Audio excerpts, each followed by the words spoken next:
Our passion didn't start with the mouth. It started with people, with the well-being of the profession. And if you're like me, maybe a little bit of your nerdiness in all things tech too. We all want to love what we do, but the truth is, burnout, people problems, and glass ceilings can keep us from doing what we set out to do. So let's get back to the heart of connection. Welcome to the Dental Handoff. This show is about passing you the knowledge, the habits, the systems, and the strategies to lead your teams, lean on the tech, and listen to your gut while you take care of teeth. And let's get honest, the overall health of our communities. Let's stop using the wrong end of the toothbrush, y'all. My name is Dr. Kelly Tanner. Oh, and uniquely, I'm a dental hygienist too. You can consider me a guru in the dental and leadership industry. With over 3 decades of experience, my goal is to take you to the next level by empowering growth, perspective, and confidence. By identifying the gaps, recognizing the plaque, and extracting the truth with other experts in the field. I'll share their stories, empower you to own yours, and elevate your passion in the process. So have a seat in the chair, put on your bib, and let's get to work. Hello. I am Dr. Kelly Tanner. Welcome to the Dental Handoff. You'll notice that today I am by myself. I wanted to share something with you that has personally changed my life. There are 5 secrets of my morning that have changed my life forever. I was one of those people throughout my life, and you can ask any of my friends that I love my sleep, and I still do love my sleep.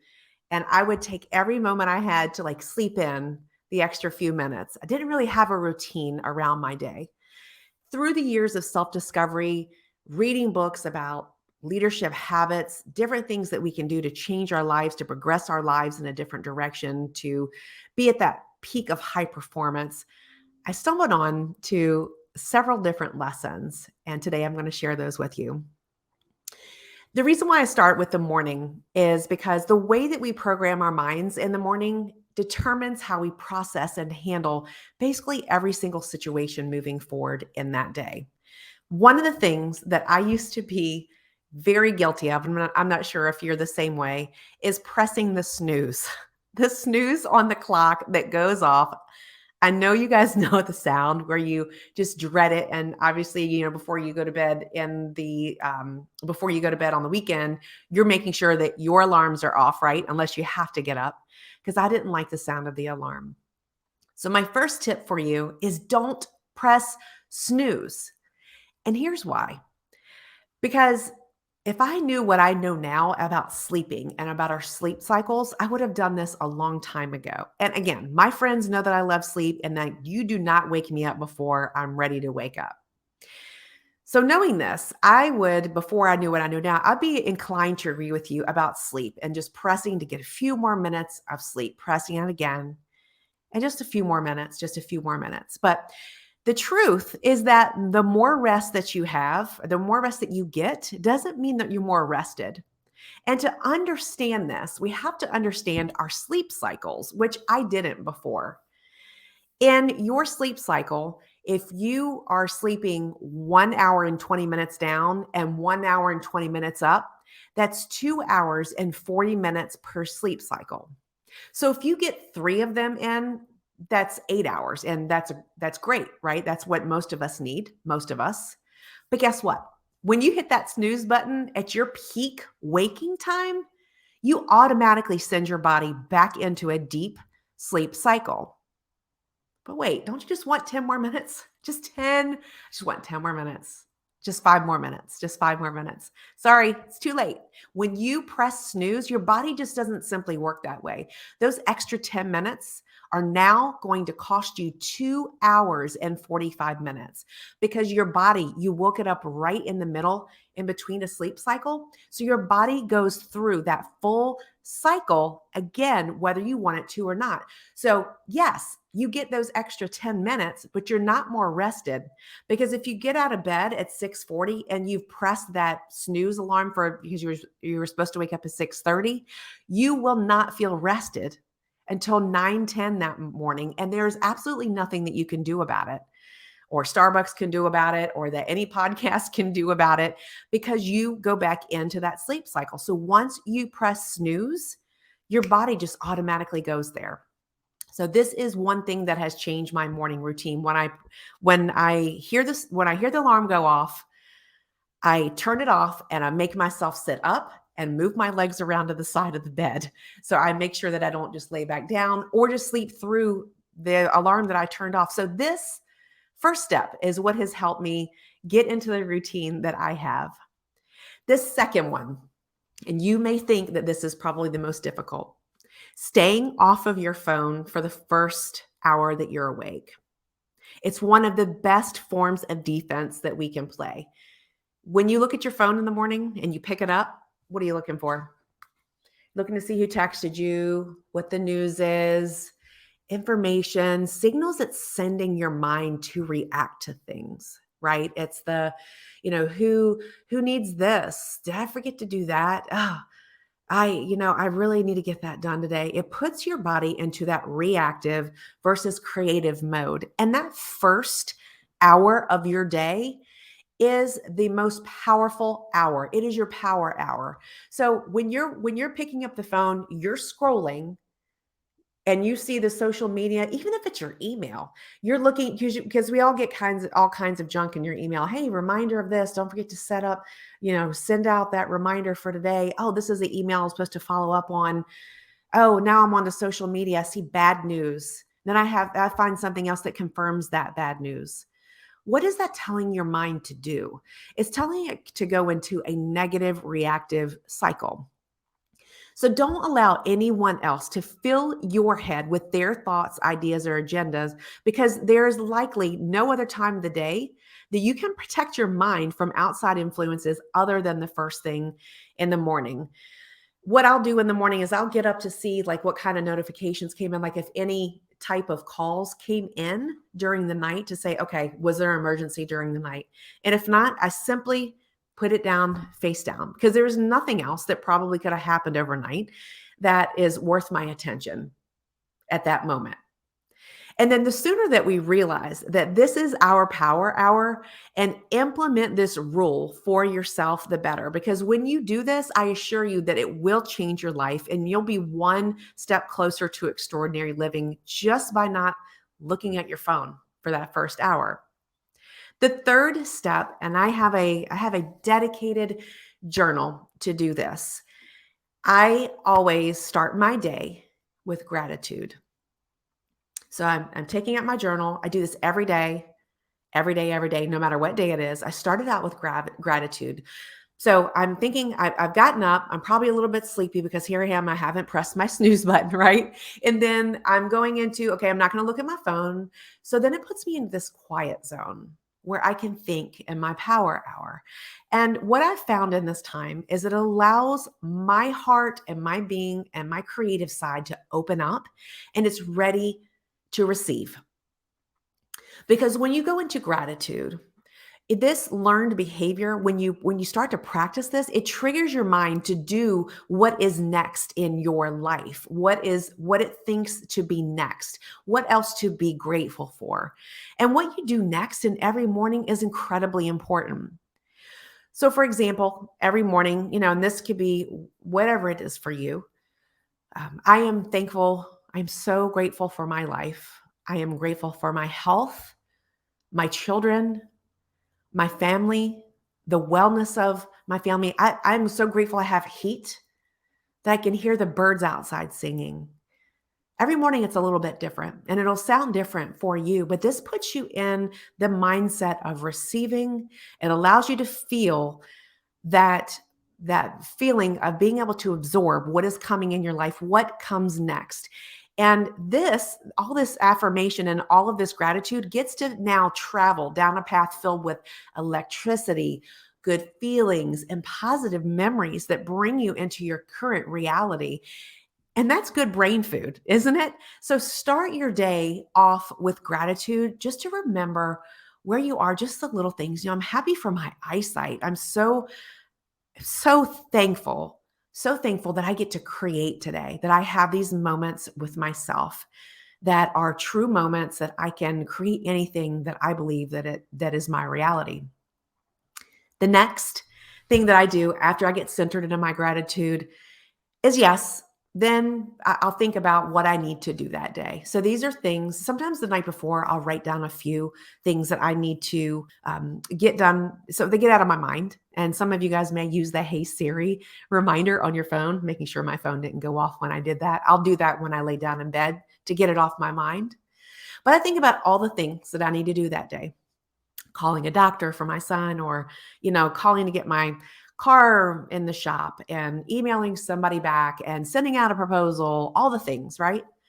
Then I have a calendar right next to it in the planner that I have. And I'm thinking about making one of these for all of you all so you can get one, so you can have the similar experience to what I have. And I look at the calendar for my daily calendar, and it's like, okay, what is all the time I have available to me today?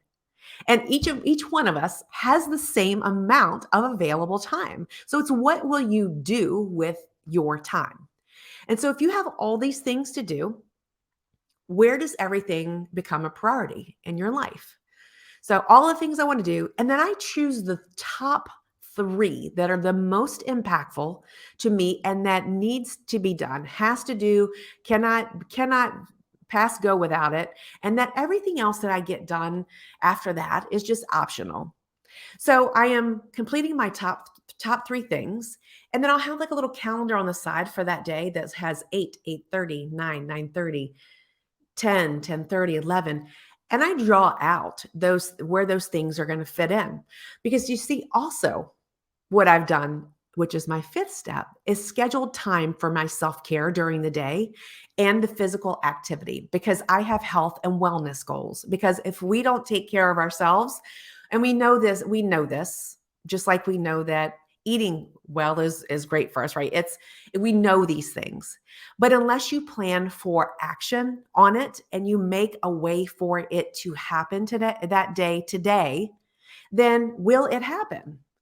You have to make your plan for the day. So I will set my top 3 goals. And then also in that day, if I have a goal to work out, I'll make an example, work out 4 times that week for an hour. I'll look at that day and see what I have scheduled. And it's okay, I'll have an hour here to do that. So then what do I do on my side calendar? I will mark out that hour and say, here's where exercise or whatever it is that fits in. And then my other top 3 things, where is my day available for me to do that? Where do I need to make adjustments, move times up, people back, slide things around to make that happen for me? So you're making time for those priorities. And you're being meaningful and intentional. So you set yourself up for success. And then all the other time in that day, it's optional to do the other things that you have to get completed. Or perhaps sometimes they roll over into the next day if they're at the bottom of the list. And perhaps if they're that important on fire, then they make the top of the list for the next day. So it's about prioritizing what it is that you need to serve in your best self. Something also that I think about too is I meditate twice a day. I'm not sure if you all are into this skill. I just recently found out about it. I'd heard about it for years, but recently started practicing Transcendental Meditation. And what this does is, it's not a religious practice. It's not a belief system or anything like that. But what it does is it allows you to get quiet enough to tap into your subconscious, to kind of rewire your brain, and it helps you solve problems subconsciously. Now, what do I mean by that? Some of you all who have done this type of work, who have read about it, and please Google, search Transcendental, which is kind of funny, transcendentalmeditation.com. It is a teaching that they teach you how to tap into your subconscious. And if you think of a time when you've been staring at something, where you're just staring and your eyes gaze, you're there, but you're not there. It's kind of like you're creating that for 23 minutes out of your day. I do it twice a day. And this has helped so many people transform their lives through reprogramming of anxiety, worry, depression, things of their past, things that they need to unthink about themselves, that makes the mind subconsciously work into harmony. And I know that may sound a little bit far-fetched for you, but I can tell you that since I've been doing it, I sleep much better. My experiences and how I react to things are much calmer, much smoother. It's unlike anything that I can describe to you. It's a sense of peace and easy and seamless, that there is a sense of quiet in myself that I found since I'm able to do that. So I'm finding quiet in the morning with not pressing snooze and quieting my phone so I can get that time to set my gratitude first, then my goals, and then finding time on my schedule where my priorities set and where I find that time also for myself in my self-care, for my workout routine for the week, the goals that I want in my life so I can serve my highest purpose and my highest self as a high performance leader in this industry. Because the fact is, and you know this, that again, you have to make yourself a priority. And in this time, all of this probably takes, and I've added a few other things, but I'm giving you top 5 things and a place to start. And it can be an imperfect process. So did I press snooze a couple times? Absolutely, I did. What did I do to safeguard myself? I set a timer for 2 minutes later, knowing when I was learning this new habit, this new routine, that I would catch myself if I happened to turn the alarm off. It would go back off in 2 minutes, and I'd be like, "Oh, okay. How do I shift this from now on?" But give yourself grace. I've put other things in here, such as in between some of this, like after I schedule my time for my self care, part of my self care is I read for 10 or 15 minutes based on what my morning is like. And you're thinking probably, Kelly, how do I fit this into my mornings? There's just not enough time. You guys, I have 3 children. They're 17, 15, and 11, and they all get up at different times. They're all in a different life cycle of when they need to go to school. And what helped me also in addition to this is I realized myself, and my dad, I'm telling you, if he were here on this podcast with me, or my brothers or my mother even, would tell you that if I would have ever told you that I would have gotten up at 5 o'clock in the morning, that they still do laugh at me. And they say, "I don't believe you." They still call me sometimes and say, "Yeah, I don't think that you are." I'm like, "Hey, I've been up for an hour." So I get up earlier to make time for this because this is such a priority, because I realized how much of a difference and reprogramming it made for me to receive the positive in my day, how I tracked and felt and responded the rest of my day. People will always ask me, "Kelly, how do you," and maybe you wonder, how does she stay so happy? How is she always like pathologically optimistic? I started here. I've always been that way, but these like deepened my sense of purpose in a way that is indescribable, because I found that even though I have 3 children, that even when they were getting up and I was in the middle of my morning routine, then I would get aggravated when they were in the middle of my quiet time. I'm like, "Why are they wanting breakfast?" And of course, that's not an odd request, because I have 3 children. Of course, they want breakfast. So when I allowed myself to come to the realization that in order for Kelly to take care of herself, that I had to get up at 5, it was like, now I see. Now I see. It was an amazing epiphany that only I could realize. And it's like that in any part of our life, isn't it? Where it's only when we can realize it for ourselves that we truly make that change, like going to the gym, and because you feel how much energy and how much clarity you have during the day. But I wanted to share this with y'all. This is the first type of podcast or anything that I've done like this, because I wasn't sure for a while if it would make a difference, if it was like, okay, are other people experiencing this? But then the more I spoke to people, the more I realized they were. And I'm going to start sharing more of these tidbits for you and what I'm doing day to day. Not that I am perfect. It's an extremely imperfect process. But why not learn from each other and empower each other? Even if you take one of these things, one of these top 5 things, to institute this into your morning, just even if you press snooze this morning, could you look at your phone and say, "Okay, I don't have any missed calls. That's wonderful. And then how do I move forward to the rest of my day in gratitude?" And just take a few minutes to focus on that. Stay in your power hour and focus on what it is that you need to feed you first. Just like in the airplane where they say you need to put your oxygen mask on first before helping anyone else. It's the same thing. And when we do this, it's that we respond differently. We show up differently for our teams at work, for those who were supposed to receive the most impact, and for the gifting that we're sincerely supposed to be in. So I hope that all of this has been helpful to you. And drop a comment and to tell me what you're doing in your morning routine. Give me some feedback about what it is that you're doing.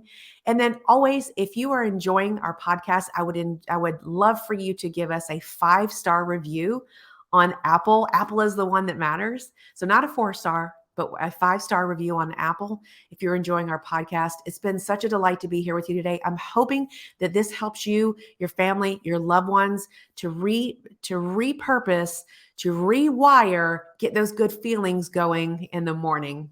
Have a great day.